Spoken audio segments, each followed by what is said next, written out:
Hello, fellow Rhymos! I'm here to bring you some tips for NaNoWriMo today on how to get your 1,667 word a day count done every day in November. Apologies ahead of time for the two dogs wrestling in the background of this video. There's no other time to record it. I'm just going to have to put up with it because I don't want to stifle their creativity.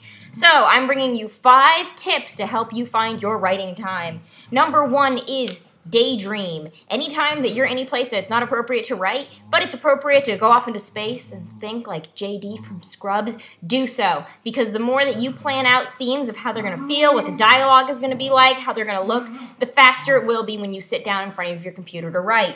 Number 2, outline. Outline that sucker. If you outline your book, you're less likely to get writer's block, which, by the way, writer's block is a myth, as NaNoWriMo will show you. If you push through it, you can do it.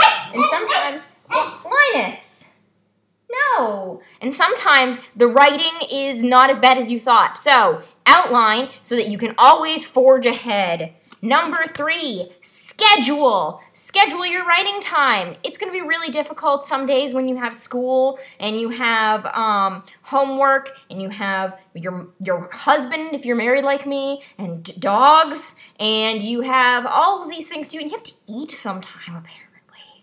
And so, scheduling your writing time is going to be your best friend, whether you decide, you know, I'm gone from 10 till midnight on Wednesdays, I need to write in the morning, or I'm gone from 10 to midnight on Wednesdays, I need to write twice the 1,667 word count on Tuesdays, you know? So schedule that so that you can never be, oh, I didn't realize I was going to run out of time. Number 4, mobilize. Mobilize your writing process by either borrowing a laptop, having a laptop, so that when you have downtime like the DMV or waiting before class to start, you can write. Or, you know, if you have research, bring that with you.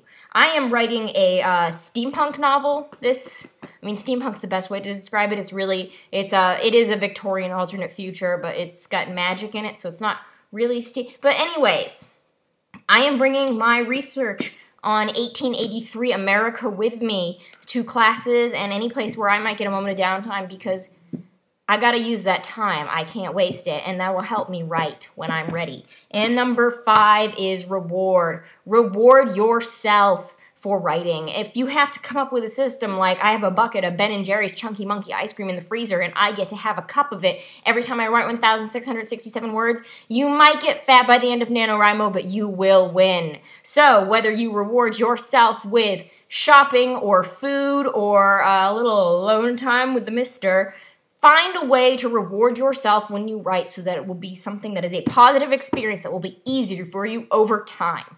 So, those are my 5 tips. Daydream, outline,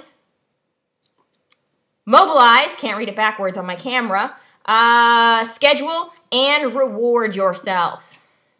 Thanks. Happy NaNoWriMo.